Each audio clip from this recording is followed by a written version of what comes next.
The topics and opinions expressed in the following show are solely those of the hosts and their guests and not those of W4CY Radio, its employees, or affiliates. We make no recommendations or endorsements for radio show programs, services, or products mentioned on air or on our web. No liability, explicit or implied, shall be extended to W4CY Radio or its employees or affiliates. Any questions or comments should be directed to those show hosts. Thank you for choosing W4CY Radio.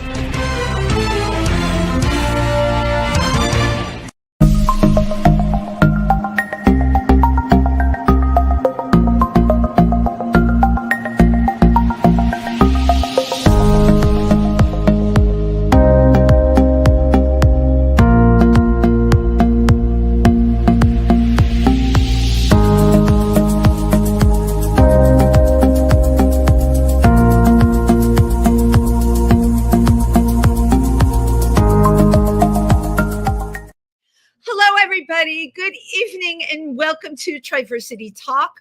I am Wendy Stewart and I am having a wonderful time because it's Wednesday and you are all here with me, and we are a couple of days before Halloween and my Halloween countdown has begun. And if you are in Milford, Pennsylvania or anywhere in New Jersey, Sullivan County, Sussex County, please come by Triversity on Tuesday night. We're going to be giving out candy and celebrating Halloween there. And speaking of celebrating Halloween, I am overrun with holiday events this year for Halloween. Thursday night, I will be in Stonewall. And I think I'm going on, it looks about 6:30 or 6:45. And I'll be doing a show there. All Hallows 7. So if you're in the neighborhood of Stonewall in the West Village, please stop by and see us. We have a wonderful show planned, produced by the Imperial Court of New York. And as all of you have heard me say many times, everything that the Imperial Court does is to raise money for other LGBTQ organizations. And this time our recipients are going to be going to Trinity Place, which is a wonderful organization that supports LGBTQ youth. Okay, I don't know if any of you are into pumpkin carving or any of that other stuff, but now is your time to do it. So I'm going to talk about a totally different subject now. I'm going to talk about my guest tonight. My guest tonight happens to also be a DJ, a writer, a filmmaker, and I was first introduced to him because he works on my Wednesday afternoon show with Tim Moss, If These Walls Could Talk. He's been the producer for that show after the fabulous Chauncey Dandridge had to leave because he was super busy. And I was so grateful to get our new producer. So without further ado, let us welcome Cameron Cole. Hi, how are you? Well, hello. How are you? I'm all right. It's great. I get to see you twice in one day today. Although when we do the Wednesday afternoon show, I never really see you because you're kind of like in the dark. Yeah, true. This is the most light that's been turned on in this bedroom for some time. Yes. Really? So you're like, you like the dark. You're like I have a friend that's like a vampire. We always joke that he just lifts the lid on the coffin and gets out at like 6 o'clock at night, stays out all night, and then just goes back in the next day. Are you kind of like that too? Very much so. I mean, it's kind of necessity working in nightlife that I spend a lot of time in the dark. But on top of it, my doctor is always like, I don't understand how you get no vitamin D and put me on pills. And I was like, I mean, I sleep during the day largely. Oh, yeah. No, you know what, though? Did your doctor tell you can get one of those artificial sun lamp thingies? No. Yeah. So, my daughter does that because she doesn't like the whole darkness in the winter. It affects her mood. Yeah. Doesn't it affect your mood? Yeah. Seasonal affective disorder. Yeah, sad. We call it sad. Yeah. I too suffer from it because I like light. When I was in Alaska, it was light for 12 hours a day, and people were like, "How could you stand it?" I loved it. Yeah, because I need a couple of hours to sleep, and then I'm all about the sunshine. But your doctor put you on vitamin D, right? Yeah. Now, Make your own joke there. Do you remember how many milligrams he put you on? I don't know, but it's right here. Hold on. Okay. I'm going to compare with you, Cameron. Well, I don't know where the dosage is. Oh, well, no, that's quantity. Tab 1000 IU. 1000 IU is hardly enough. Yeah. I'm glad you're sitting down or right now. You should seriously, I take once a week. I just do it once a week because you're supposed to be taking this daily. Yeah. You're probably going to blow it off sometimes. Once a week, I take 50,000 IU. And that was it. I buy it over the counter. It's the same price as the stuff you're buying. And it's just one big zap and it's great. It carries you through the week because I could never remember to take mine. And we need our vitamin D, especially those of us who are the creatures of the night. How long have you been working in nightlife for? Let's see. I've been in New York almost 20 years, and I think about 15 years in nightlife, various capacities. 15. So how did you start? Like, what was your first job? My first gig was I was working as a porter at Pieces Bar. And then when that ended, I became I was really good friends with the owner of a bar that no longer exists called Rawhide in Chelsea. And like, stop it. I had one. Okay. I have history. So, Rawhide started uptown on the Upper West Side. I didn't actually. The original Rawhide with sawdust on the floors. Okay. I'm going back to the 80s. Yeah. Started on the Upper West Side. And it was just like a cruise bar. And it had really dark lighting in it. And when this is terrible, but you were grateful for that dark lighting.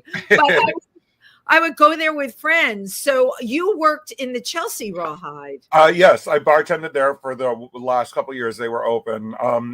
And then right about the time that closed, my friend Scarlet Envy, who's since gotten on Drag Race, but she was like, you should come out. That's where I know the name from. Scarlet Envy was on Drag Race. Yeah, she's a good friend of mine. I knew her from the time she was a student at FIT, actually. But she was like, you should come out to Brooklyn. There's really amazing bars. And I was like, I guess. And like, I went to TNT for the first time, which was out in Williamsburg. And that became my regular haunt. And I was mostly just doing photography during that time, actually. But one of the shows that I saw was a show called Mondays on Mondays with Thorgy Thor and Ruby Roo. And then, like, I became. Oh my God, I haven't heard Ruby Roo's name in a while. She's one of my best friends. She's actually in the film. But I fell in love with that show because I was like, oh, this is like the Muppet Show of drag shows. It's not just like, here's an Ariana Grande number. It's like comedy and crazy. And I was like, oh, I love this. And just started going regularly. And eventually, as the two of them got to know me, they were like, oh, well, you come from a theater background, right? And I was like, yeah. And they were like, do you want to like run the music for our show? And I was like, sure. And then like I started DJing because of that. Like, because of that, you're right. And how many years into New York are we then? Like 5 or 6 or something? That would have been around year 5. Yeah, because that would have been we're coming up on our 10th anniversary of that show. Actually, this next summer will be our 10th anniversary. It's funny how things happen to people when they come to New York that you can't even really plan for. Yeah, no, it was definitely not in my plans. I know, but look at what happened. So that was like your first DJ gig. Yeah, pretty much. And then like other bars started being like, oh, do you want to come do it here? And I was like, okay. Like, and now I have like 5 weekly gigs. Like I'm at Barracuda on Saturdays, 6 to 10, doing a Star Trek viewing party that's amazing and super fun, like just entirely Star Trek related. On Mondays we do Mondays on Mondays. On Wednesdays I do If These Walls Could Talk in the afternoon, and then at night, which night, as soon as we're done with this, I'm going to rush off towards Hell's Kitchen, but I'm at Rise Bar on Wednesdays. Right, you're at Rise on Wednesdays. I remember that at 9 o'clock. Yep. See, I have your schedule even memorized. And then on Fridays, I have a trivia that I started about 8 weeks ago that's called Nerd Alert with 2 of my best friends from 8 to 10, and then 10 to 1, I'm behind the bar. Okay, but where is Nerd Alert? Where is it? Oh, I'm sorry, Macri Park. Oh, so you do it. So you're really like still traveling between the boroughs. Oh yeah, I do Macri Park, Metropolitan, both in Williamsburg, Rise and Hell's Kitchen, and Barracuda and Chelsea, as well as whatever else. Like those are just the weekly ones or monthly ones. Let me tell you, good DJs are very much in demand, you know, and I can only see your schedule getting even more dense. I don't know where it's gonna any more gigs would go, but sure. Sure, why not? You have a theater background. Where did you grow up? I don't know a damn thing about you, Cameron Cole. How about that? My early childhood was Michigan, a little bit in Tennessee, and then when I got to Texas, I started doing theater quite a bit. And was I thought you were going to say when you got to Texas, you were mad as hell and you weren't going to take it. But yeah, like high school in Texas, I started acting and was like, it really became like my passion. Everyone seemed to think I was quite good at it. So like I was doing like, between the various theaters in that metropolitan area, which is Odessa Midland out in West Texas, there's like a recreation of Shakespeare's Globe Theater that I grew up. Yeah. So I did like a lot of early acting was in Shakespeare or similarly classic. You're totally trained in Shakespeare. I mean, trained is a strong word. I've actually never taken an acting or a writing lesson in my life. But you get it. You can get it. You can say those words and those lines. Wow.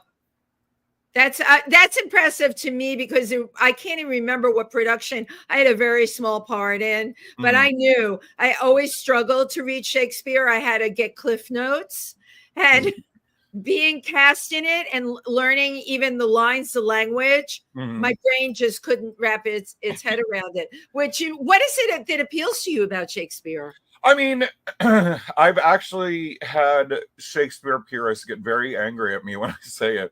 Like, there is a Shakespeare reading group I was going to briefly when I started writing, and was like, because like I thought, oh well, you know, they read stuff other than Shakespeare, perhaps they would read my play. They didn't, but like we were talking, they had us seated in a circle, and it was go around the room, say your name, like, and like what you love most about Shakespeare. And of course everybody's like, oh, the language and the poetry of it. And I was like, in all honesty, as a writer, the thing I love most about Shakespeare is actually that, do you remember those 128 Crayola boxes? Yes, that was my favorite thing. Of course, I love those. Like I always said, he was the 128 Crayola box of like character archetypes. Like any kind of character archetype you can imagine can be found in Shakespeare. So it becomes a really marvelous shorthand with anybody that knows anything about Shakespeare.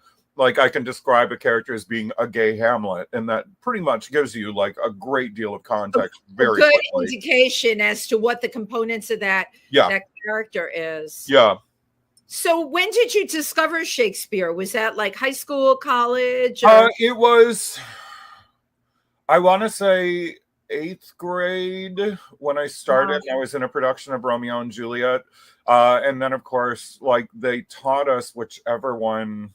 And I actually skipped doing any of the coursework in the high school English class because I was like, I've already read that one. Like, I know like, all right, read something else. It's fun. And it's like, yeah, like, but yeah, like about 8th grade.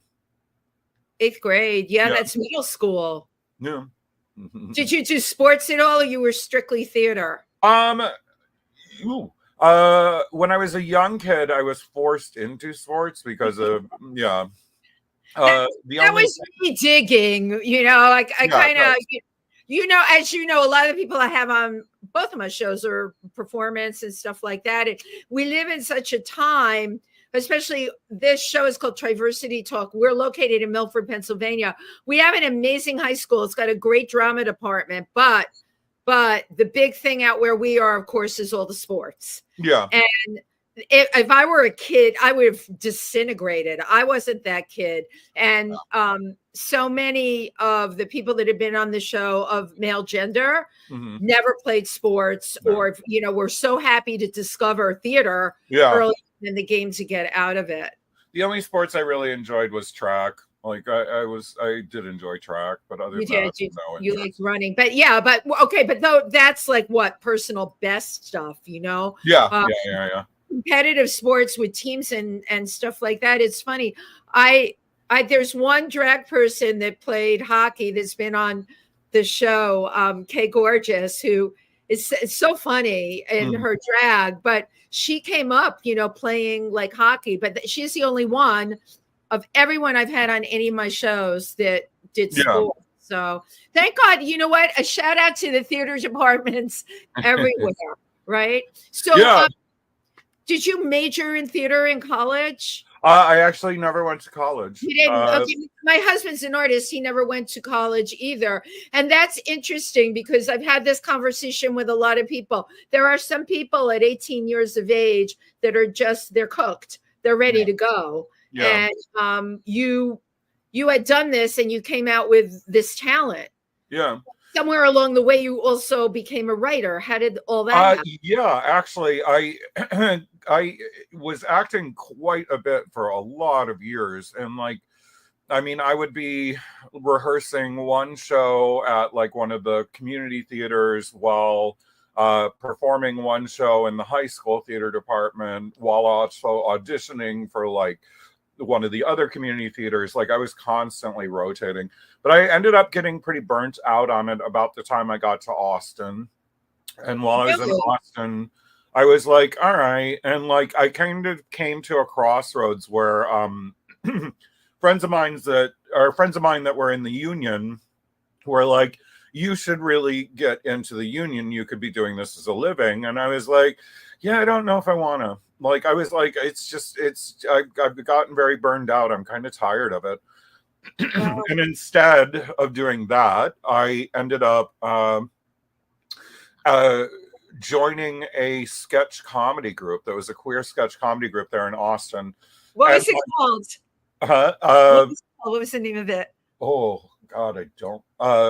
It was a horrible name. No, we'll just call it a queer sketch comedy or something. And I was like, what? No, that's terrible. But all right.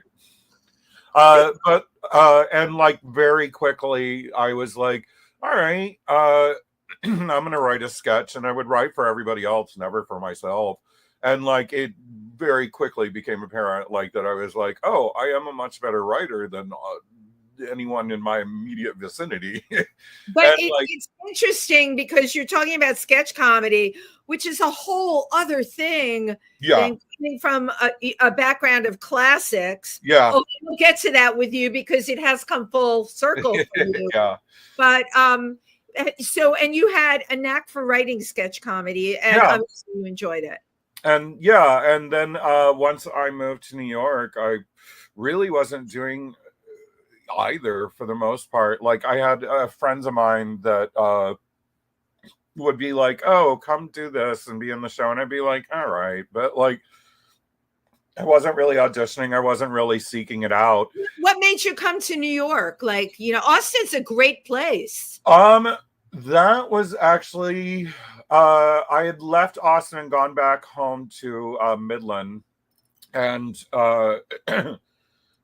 while I was there, a friend of mine from high school theater days, he and his boyfriend would come down at least once a year.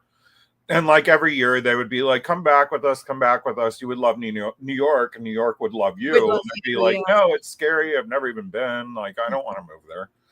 And then eventually,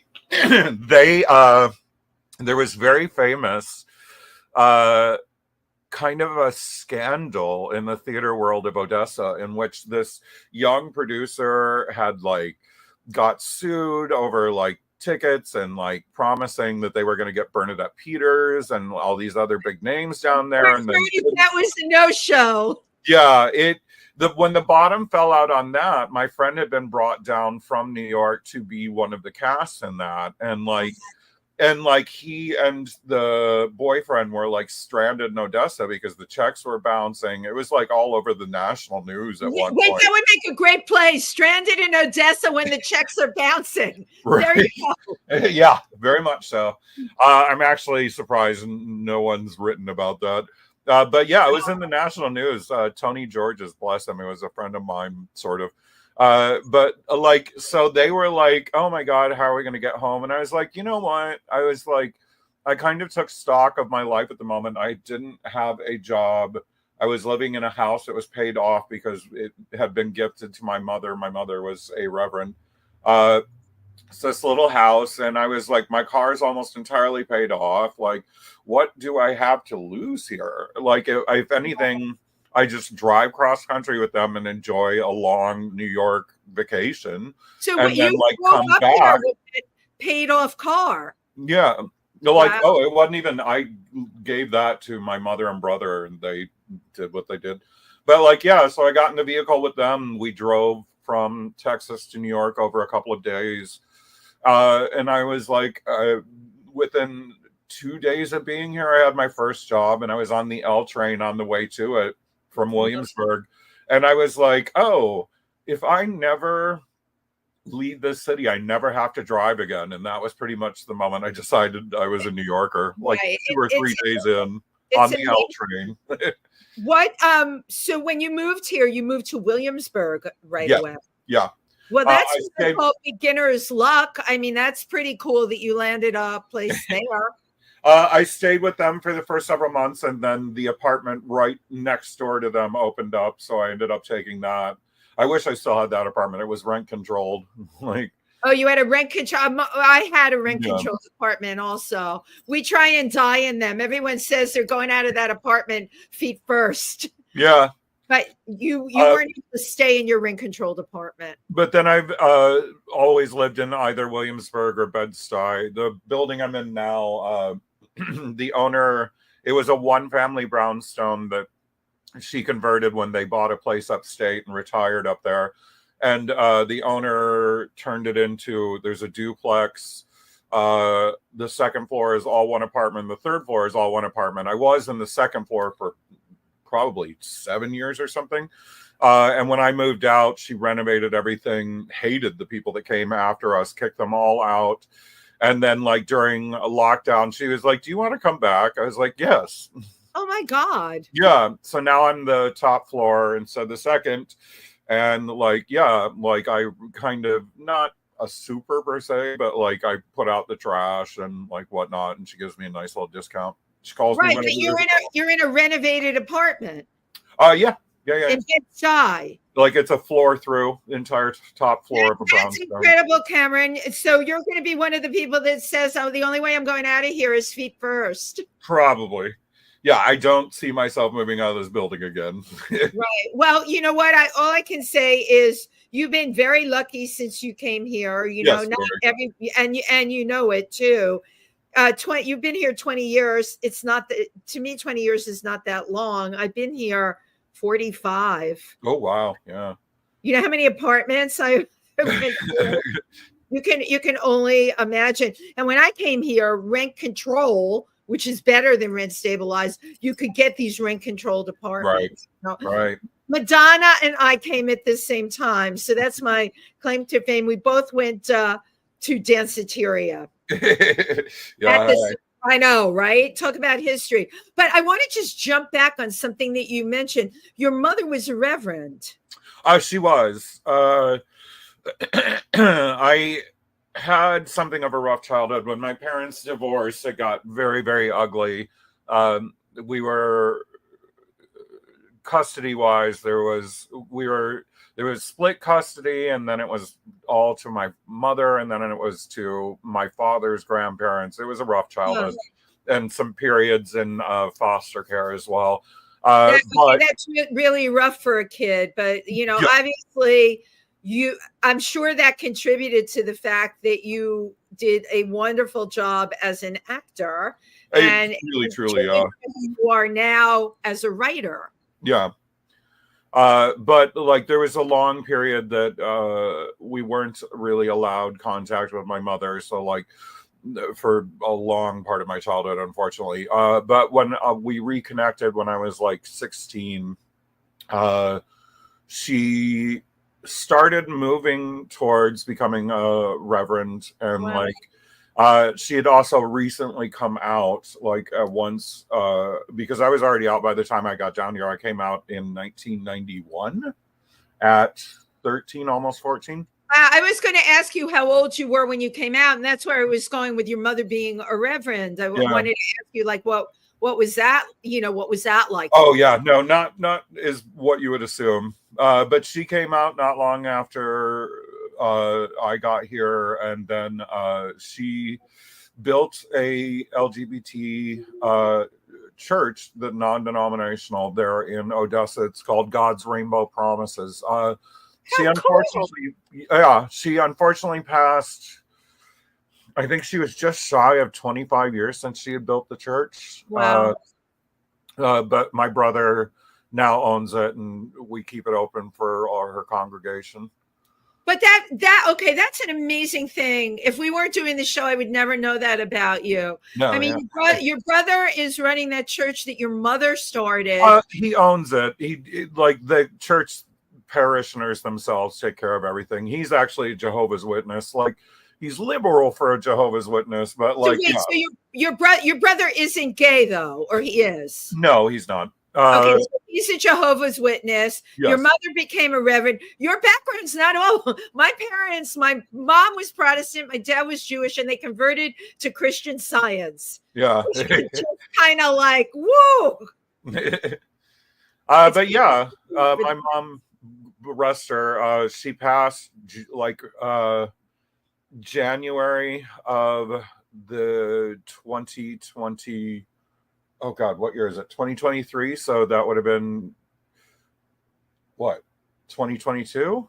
Yeah, January 2022. Are you? I'm sorry that. Wow, because she was running this church, an LGBTQ church. That's incredible. The crazy thing was we were in fundraising state on the. We just started our broader fundraising after we picked up a corporate sponsorship, and like on the movie, and it was really insanely hard to get through. We like the morning that I found out she had died, within like 2 hours, I was in front of the camera, like recording myself for Kickstarter, because it had to be done. It was very rough to get through. It is, that's one thing though I've learned about people in our industry, and you could talk to Ike Avelli, who's been on this show, who lost his partner the night we were doing 50 Shades of Gay. Oh, Jesus. And Gia, right, like while we were there. Wow. Right. But, and my husband couldn't believe we were doing a show, but this is something a lot of us in the entertainment industry know, that you can't fold. Right. It's like, regular like job, you can call up and say, I'm emotionally going through something, need a personal health day or whatever. Your film was contingent on that Kickstarter campaign, and you got in front of that camera and did it in one of the most emotional upheaval times of your life, if not the most. So you know what? You did it, Cameron. You had this. It's about, not everybody can do that. You have to just like rise up when you need to. Like we were saying, with my really weird and rough childhood, it does form an ability that I can roll with punches a lot more easily than most people, I think. But you know what? That's a really incredible skill to have. Now, you brought tonight a clip from your film. Actually, yes. A little bit of backstory about the film. To do with Cyrano de Bergerac, but it's a modern day version. Correct. It's actually the first film script I've ever written, although I'm halfway through my second one. My producer friend AJ Mattioli of Mattioli Productions expressed interest. He was like, "Can I read the script?" I was like, "Sure." He read it and got it funded. But it's a modern gay rom-com, although I would argue a romantic farce over romantic comedy. But, a rom farce. But it's a modern take on Cyrano de Bergerac. For anyone that doesn't know Cyrano de Bergerac, in the original, it's a guy with a cartoonishly long nose, very insecure because of like the size of his nose out to his nose. If you've ever seen Steve Martin's Roxanne, that's the Cyrano. But the insecure character is in love with a very smart, pretty girl. Smart, pretty girl falls for dumb, pretty boy. Dumb, pretty boy and insecure nose team up to essentially Catfish, or it's really the original Catfish classic. I replaced the nose with him being heavy set because I am a larger guy. I'm skinnier now than I have been in the past, but yeah. And made it a gay rom-com. I love it. Let Right, and this is your very first script, which is very cool. First film script. I'd only written. You had done a play called 5 Cycles. Death. Yes, it's a play cycle. 5 plays. Was the first. That was my first actual writing. Because I think epically and am really ambitious. Like I wrote a 5 play cycle that is called Death and Straight Boys. It's Death parentheses and Straight Boys. Right. But 5 full length plays, and it's the 5 stages of grief, denial, anger, bargaining, depression, acceptance. Follows a group of characters over a 15-year span. Like each is 3 years later, with a major character death in each. 5 very different plays and tone, theme, style. But like while I was working on those, like as you might imagine, it's very easy to get stuck in something that epic and not know where to go. So like whenever I was stuck, I would just kind of like work on the film script on the side, just sort of training myself to write film. And then that ended up being where we are now. Right. But that's amazing because you've got this 5 cycle play. All right.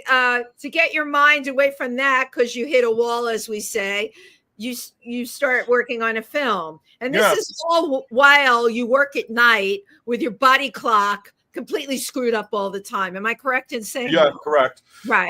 I frequently would be writing the movie while I was working at TNT and Code Check. Like I would sit down there with the computer and just type away until like someone would come up and want something. At the code check, and unless somebody wanted their code. Yeah, pretty much. I'll be right with you. Okay, well, I really want to see this clip. So Juan, could you roll it, please? Thank you. Who's ready to get nearly naked? Shall we underwear up? Not the exhibitionistic kind. Oh, nor am I, but what is there to lose by taking off some clothes, other than the clothes themselves? Comfortability, humility, dignity, any combination thereof. Why not learn to live and love your body? Each of us is made uniquely. We might not be perfect, but we are perfectly us. Scars and all. Your turn. No one needs or wants that. Oh, come on, live a little free. No one wants to see my... He wants you to do it, so do it. Okay, fine. But don't blame me when the bar clears out. What is that? Oh, it's burlesque music, baby. Come on.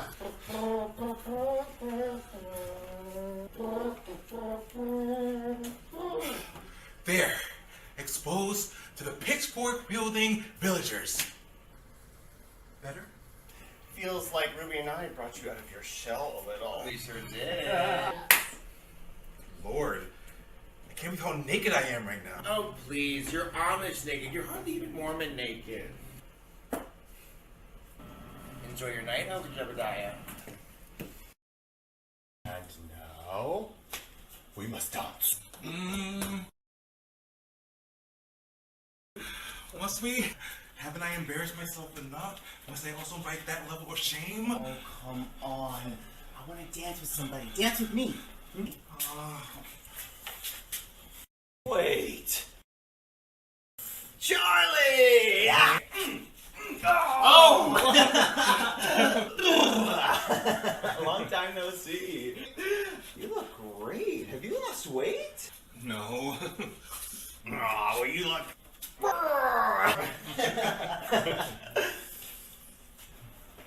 Who's your friend? Hello. Oh, Rocky, Chris, Rocky. Oh, I'm a Christian now, actually. Sorry? I recently became a Christian again. Newly refound Christian. Ta-da! Oh, congratulations. Thanks. I find that it makes me sound more intelligent and grown up, you know? Are gay Christians a large denomination in Brooklyn? No, he means he used to go by Chris, but now he goes by his full name, Christian. Oh, I'm such an idiot. Oh, no, it's me. I'm the idiot. I'm just awful and just like, oh. There's no way you're a bigger idiot than me, Ricky. Oh, it's actually Rocky. And a very charmed Rocky at that. Nice to meet you, Christian. Yeah. How did you two? Oh, I was in one of his plays a few years back. You told me you had. Tell me about the play you wrote.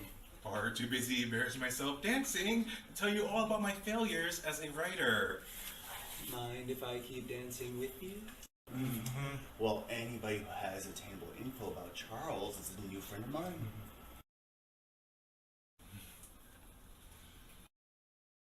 Wow.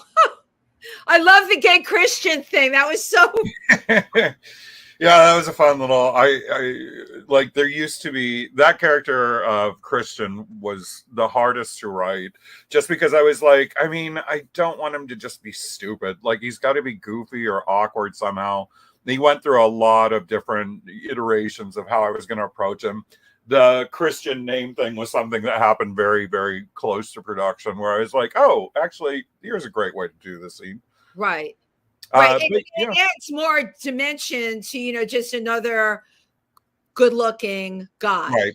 I didn't want him to just be like a hot actor waiter. Like I was no, like he's actually later in the that scene you find out he is actually a civil engineer, like a numbers and science guy, which you know what? This happens all the time. There are people that I know from clubbing, and then I find out that they were like running the emergency room at a major hospital during the pandemic. I'm like, wait, I thought that, you never know, right? What you're going to find out about somebody. The character that is the Cyrano character, what do you personally connect to in that character? I mean, that's Charles. Certainly, all three of them are somewhat versions of me, and somewhat like my take on the way the characters already were. Certainly, the insecurity is something for me. Yeah. And like that immediate feeling of, oh God, I'm a third wheel, when he's like, like I was like, yeah, oh God, that's very much happens to me. That's what I was getting watching it. That you've personally experienced that. Oh, absolutely. Right. One of my closest friends, Corey, that I co-host the trivia with on Fridays. He is a very attractive guy, and I'm so used to like people just doing like that scene, like where I'm like, oh God, here we go. Right. And you want to say, wait, I'm here too. Yeah. Right. I'm over here. Yeah. Very, very great that you shared this piece with us. Now the film is almost finished. Yes, I'm almost done editing it. It's a feature length. It's the amount of time that goes into editing a feature length film is remarkable. Like we shot over 13 days in December. I'm almost done with the initial edit, and then of course we'll have a day of pickups and reshoots, although it's mostly just pickup. And then, but it still needs to be color corrected and everything. So this December will only be 1 year. Yes, correct. Well, that's pretty good. If I know a lot of filmmakers. That's like really quite amazing. And Colin's tell my producer that. Producer did an incredible job. How long did it take you to raise money for this? Well, the producer AJ, bless him, like he. Before we got funding for the film, I told him about an idea for a TV series I had, and he was like, oh, I'm pitching to some people, create a pitch deck. And I was like, as soon as I Google how to, I will. Taught myself that and did one for the proposed TV series, but of course they didn't even. But when AJ was like, after he read the script, he was like, I know somebody over at, I don't know if I'm allowed to say the brand, but Heineken, And he was like, why don't you put together a pitch deck and I'll send it to my friend at Heineken and see if there would be any interest. And I was like, sure. And I thought, well, all right, I really like this pitch deck I built. It's quite gorgeous, but like, I was like, that's going to be the end of that. This is not going to happen. And then maybe like a week later, they were like, can we read the script? And I was like, Oh my gosh. wow. Because like, I honestly, at that point was so still amateur rank that I was typing everything in Microsoft Word and just script formatting it the best I could. So I had this epic 26-hour no sleep editing marathon where I just did nothing but edit it because a friend gifted me final draft so that I could have it in the correct format. So the correct format, people use Final Draft. Like for film, we use Final Cut. So yes, Final Draft. Go figure. Wow. And like, so I did 26 hours of Final Draft editing. Remarkably, God, as much time or as many times as death is factored into my writing. One of my frat brothers, although I never went to college, but I'm an honorary member of a frat. You actually belong to like a frat, like a 5 pi and then some? They're much more like geeky, nerdy frat than not. But like, yeah, one of my high school friends, like I would hang out with them and we stayed very close over the years. In fact, one of them died earlier this month, and I'm about to go down for the memorial next week. I remember reading that post on Facebook, and I saw the picture of all of you you were outside. There were like 5 of you. Wow. But one of them passed like 2 hours into me writing, and he was actually one that has a character based on him in the plays, loosely based on him. And like, he passed maybe 2 hours in, and I was like, I've got to keep going. Like, and just like did this 26-hour editing marathon, sent it to Heineken, like maybe a week or week and a half later, like, said yes and gave us like a considerable amount of money for sponsorship. And then that was right before Christmas of this last Christmas. And I'm sorry, that's wrong. Christmas year before. Okay, so yeah, this and then like 2 years in. Yeah. Yeah. And then AJ, the producer, was like, we need to start a Kickstarter like immediately. And it was like days before Christmas. So I was like, yeah, just like slam together our Kickstarter campaign as quickly as we possibly could. And then raised, I think it was after fee about 28,000 on the Kickstarter.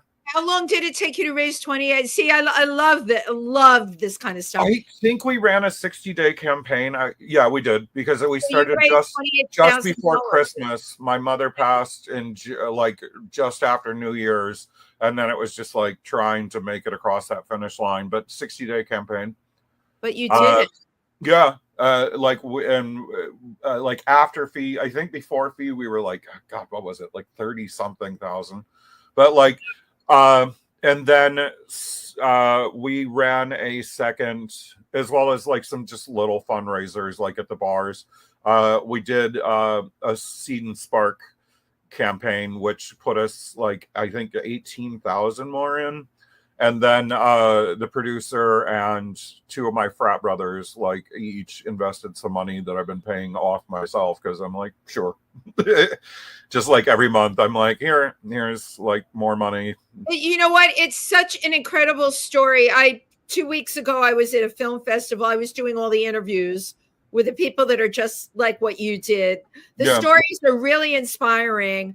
I can't wait for your film to start to go into festivals, right? And we're gonna run a couple test screenings that are like just specific groups of people that I trust their opinion, and like run private screenings for them, and then drop it into the circuit.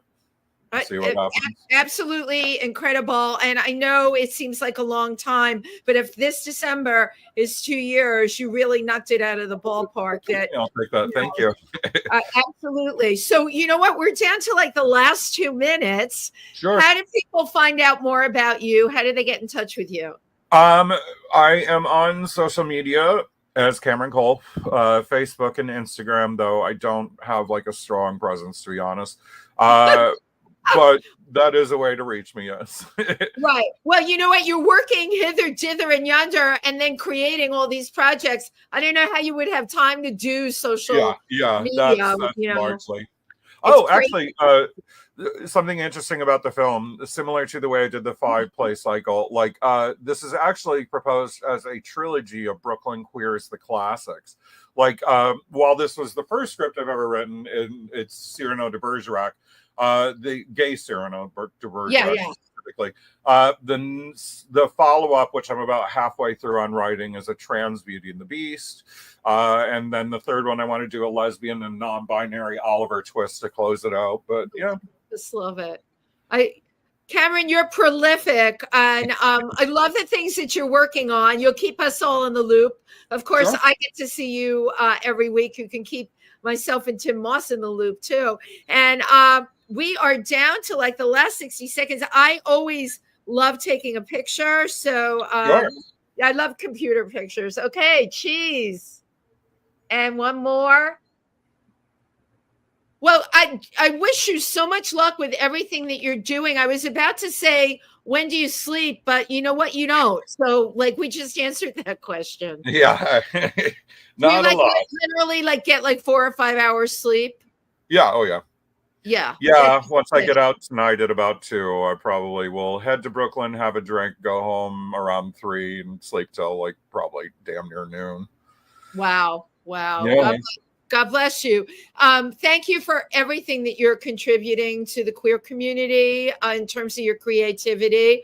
I've always believed that if we want to take a political stance, we can do it through our work, through our films, our books, and communicating out there. It's the best way. And that sense of humor, by the way, really helps. Yeah, absolutely. Because that's something everybody can connect to. Cameron Cole, thank you so much for being here. Thank you, everybody who tuned in tonight. We'll be back next week. Oh my gosh, happy Halloween. Happy Halloween. Bye-bye.